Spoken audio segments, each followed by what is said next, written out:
Baik, saya Winda Syafrina akan menjelaskan terkait lembar kerja 2.1, yaitu pengalaman saat di bangku sekolah.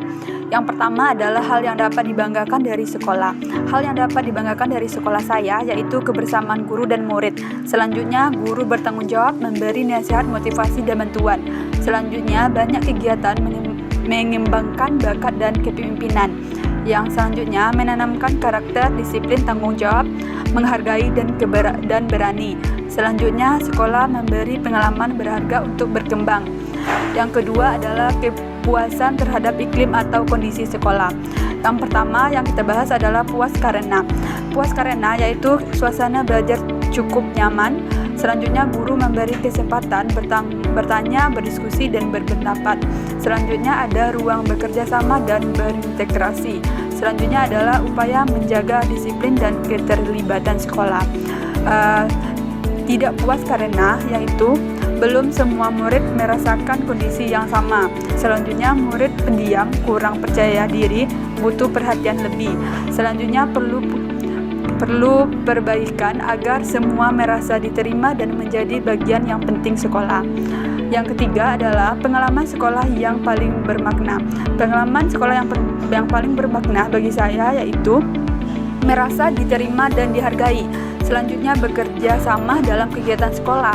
Selanjutnya, belajar dari guru yang peduli. Selanjutnya adalah pengalaman membentuk karakter dan kepercayaan diri. Yang keempat adalah hal yang dipelajari selama di bangku sekolah. Hal yang dipelajari ketika di bangku sekolah yaitu yang pertama adalah disiplin, bertanggung jawab, dan jujur. Selanjutnya, menghargai guru, teman, dan perbedaan. Selanjutnya, menyelesaikan tugas dengan baik. Selanjutnya, berkomunikasi, bekerja sama, dan memimpin. Selanjutnya adalah mengelola waktu antara belajar dan kegiatan lain. Yang kelima adalah hal yang perlu dilakukan untuk membuat sekolah lebih nyaman. Hal yang perlu dilakukan untuk membuat sekolah lebih nyaman yaitu menciptakan lingkungan belajar yang aman, nyaman, dan saling menghargai. Selanjutnya adalah perhatian dan pendampingan untuk semua murid. Selanjutnya, metode belajar yang variasi dan interaktif. Selanjutnya adalah fasilitas yang memadai dan terawat. Selanjutnya adalah kegiatan positif untuk pengembangan diri. Yang selanjutnya adalah komunikasi baik antara guru, murid, dan orang tua. Yang keenam adalah pengalaman belajar yang diinginkan saat di sekolah. Yang pertama adalah belajar menyenangkan dan bermakna. Selanjutnya diskusi, praktik, proyek, dan kegiatan nyata. Selanjutnya adalah guru membimbing dengan memotivasi. Selanjutnya adalah suasana kelas nyaman, bebas berpendapat. Selanjutnya adalah diberi kepercayaan dan kesempatan berkembang. Yang ketujuh atau yang terakhir adalah pengalaman yang akan dihadirkan saat menjadi guru. Yang pertama adalah menciptakan kelas yang aman, nyaman, dan menyenangkan. Selanjutnya, menjadi pendengar dan pemberi motivasi. Selanjutnya, memberi kesempatan setiap murid untuk berkembang sesuai dengan potensinya. Selanjutnya, mengajarkan nilai karakter dan empati. Dan yang terakhir adalah membangun hubungan baik dengan murid, rekan guru, dan orang tua.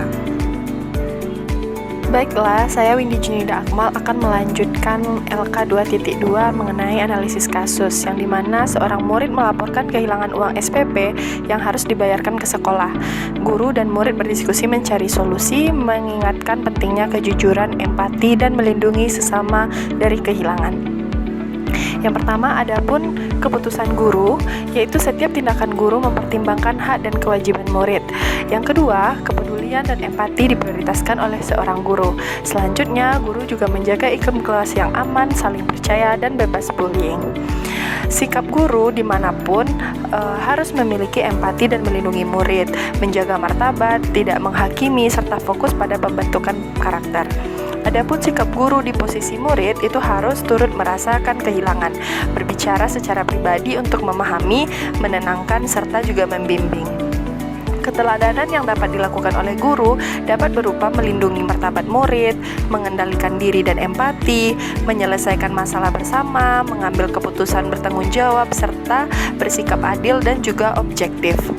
Adapun aspek yang perlu diperhatikan, yang pertama yaitu tingkat dan frekuensi pelanggaran. Yang kedua, dampak terhadap korban. Yang ketiga, usia dan perkembangan murid. Dan yang terakhir yaitu aturan sekolah dan kondisi psikologis murid.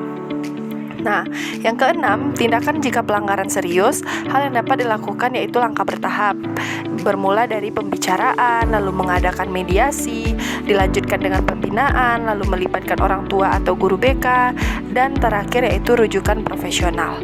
Adapun dukungan dari lingkungan sekolah, yaitu sekolah membangun budaya positif, kepercayaan, keadilan, dan kolaborasi untuk mendukung perkembangan sosial emosional seluruh murid. Nah, hubungan KSE dan keteladanan guru, yaitu keteladanan guru dalam 5 kompetensi utama KESEL atau PSE, mendorong tumbuhnya kesadaran diri, manajemen diri, kesadaran sosial, keterampilan hubungan, serta pengambilan keputusan yang bertanggung jawab kepada murid.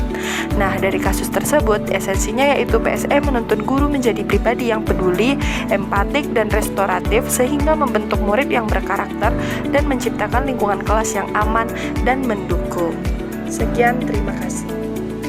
Baiklah, perkenalkan, nama saya Winnie Abdillah. Di sini saya akan melanjutkan menjelaskan LK 2.2 terkait pertanyaan pemahaman 1. Pada mimer ini membahas tentang kompetensi EMC. 1. Fungsi umum. Adapun beberapa tujuan utamanya yaitu menciptakan lingkungan belajar yang aman dan nyaman. Yang kedua, menjaga keseimbangan emosi dan kemampuan berpikir. Yang ketiga, membangun ekosistem sekolah yang inklusif. Yang keempat, meningkatkan motivasi dan partisipasi siswa. Yang kelima, meningkatkan ketahanan psikologis. Dan yang keenam, menciptakan iklim sekolah yang humanis dan positif. Pertanyaan yang kedua, mengapa guru perlu menerapkan EMC 2? Yaitu, dengan EMC 2, guru dapat menjadi teladan bagi siswa, mampu membangun komunikasi yang baik, mampu mengelola tekanan dan emosi, mampu menciptakan hubungan yang saling percaya, menjaga kesejahteraan guru, dan dapat melakukan refleksi terhadap pembelajaran. Pertanyaan yang ketiga, pengetahuan awal tentang EMC 2, yaitu yang pertama, empati, dapat memahami perasaan orang lain. Yang kedua, mindfulness, sadar dan fokus terhadap kondisi diri. Yang ketiga, compassion, memiliki kepedulian dan kasih sayang. Yang keempat, critical inquiry, mampu berpikir kritis dan analitis. Yang keempat, hal baru yang dipelajari, yaitu empati, ternyata tidak hanya merasa kasihan, tetapi terdiri dari 3 kategori. Yang pertama, kognitif empati, memahami perspektif orang lain. Yang kedua, emotional empati, memahami dan merasakan emosinya. Yang ketiga, actionable empati, diwujudkan dalam tindakan nyata. Selanjutnya, mindfulness, artinya guru dapat melakukan teknik sederhana seperti 2 feet 1 breath, set intention, dan I am aware. Selanjutnya, compassion, berarti kepedulian atau bela diri. Guru tidak hanya memahami kondisi siswa, tetapi juga memberikan respon dengan penuh kepedulian tanpa mudah menghakimi. Selanjutnya, critical inquiry. Ini berarti berpikir kritis dalam melakukan refleksi. Yang kelima, integrasi keempat kompetensi. Ini merupakan inti penting dari mind map. Keempatnya tidak berdiri sendiri. Guru dapat melakukan empati, mindfulness, compassion, dan critical inquiry. Selanjutnya, kesimpulan mahasiswa. Kesimpulannya, EMC 2 mengajarkan bahwa menjadi guru profesional bukan hanya tentang kemampuan akademik, guru juga harus memiliki empati, kesadaran diri, kepedulian, dan kemampuan berpikir kritis. Dengan mengintegrasikan keempat kompetensi tersebut, guru dapat menciptakan pembelajaran yang aman, nyaman, humanis, dan mendukung perkembangan siswa secara utuh. Baik, saya Windy Santia akan melanjutkan LK 2.2 pertanyaan pemahaman 2. Yang pertama, mengapa ketika guru memiliki kemampuan sosial emosional yang baik dapat menjadi agen perubahan di sekolah? Jawabannya, pertama, menciptakan lingkungan belajar positif. Lingkungan belajar positif mampu mengelola emosi dan membangun hubungan positif sehingga peserta didik merasa aman, dihargai, dan termotivasi untuk berkembang. Yang kedua, mendorong berpikir kritis dan keterlibatan aktif peserta didik dalam pembelajaran bermakna. Kemudian, menjadi teladan dan membentuk budaya sekolah. Kesadaran diri, empati, dan keterampilan berelasi dan pengambilan keputusan yang bertanggung jawab menjadikan guru contoh perilaku baik bagi peserta didik. Kemudian, mendukung kesejahteraan dan perkembangan peserta didik, yaitu akan menciptakan school well-being atau lingkungan belajar yang aman, nyaman, dan humanis. Pertanyaan pemahaman yang kedua, seberapa penting keterampilan sosial dalam proses pembelajaran atau saat layanan BK? Kemudian apa fungsinya? Jawabannya, pertama, membangun hubungan positif. Dasar hubungan guru atau konselor dengan peserta didik, kemudian menciptakan komunikasi terbuka, empati, dan suasana belajar yang aman dan nyaman. Fungsi utama keterampilan sosial yaitu membangun interaksi efektif dan kerjasama, membantu penyelesaian konflik secara bijaksana, memahami kebutuhan peserta didik dan memberikan respon yang tepat, kemudian mendukung pengelolaan kelas layanan BK yang efektif. Selanjutnya, pentingnya keterampilan sosial dalam proses pembelajaran atau saat layanan BK yaitu mendukung perkembangan karakter dan kesejahteraan peserta didik. Itu akan meningkatkan motivasi, kepercayaan diri, dan kemampuan beradaptasi. Kemudian akan menciptakan school well-being atau sekolah aman, nyaman yang mendukung kesehatan psikologis dan perkembangan. Pertanyaan pemahaman yang ketiga yaitu apa yang bisa Anda simpulkan dari materi 2 ini? Yang bisa saya simpulkan, yang pertama, guru sebagai agen perubahan, di mana guru dengan kemampuan sosial emosional menjadi teladan, menciptakan pembelajaran positif, mendorong berpikir kritis, dan membentuk karakter peserta didik. Kemudian, keterampilan sosial sangat penting, di mana akan membantu komunikasi efektif, menciptakan suasana aman dan nyaman, memahami kebutuhan peserta didik, serta meningkatkan motivasi belajar. Kemudian yang ketiga, fondasi pembelajaran positif, di mana kemampuan mengelola emosi, empati, dan berelasi, dan pengambilan keputusan menjadi fondasi terciptanya pembelajaran bermakna yang berpusat pada peserta didik. Selanjutnya, komitmen sebagai calon pendidik yaitu meningkatkan terus mengembangkan kompetensi sosial emosional melalui refleksi diri.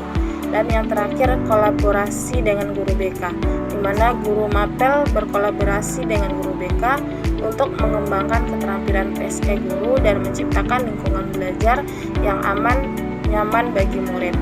Intinya, kompetensi sosial emosional adalah kunci guru menjadi agen perubahan yang menginspirasi, menciptakan pembelajaran positif, serta mendukung perkembangan dan kesejahteraan peserta didik.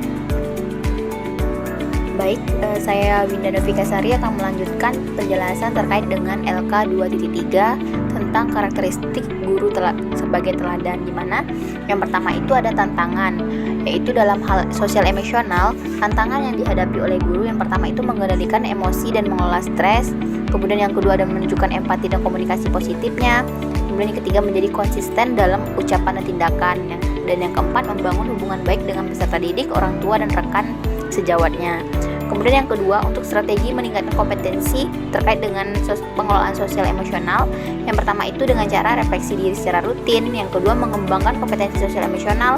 Yang ketiga, mengikuti pelatihan dan komunitas belajar. Yang keempat, menjaga pembelajaran yang inovatif.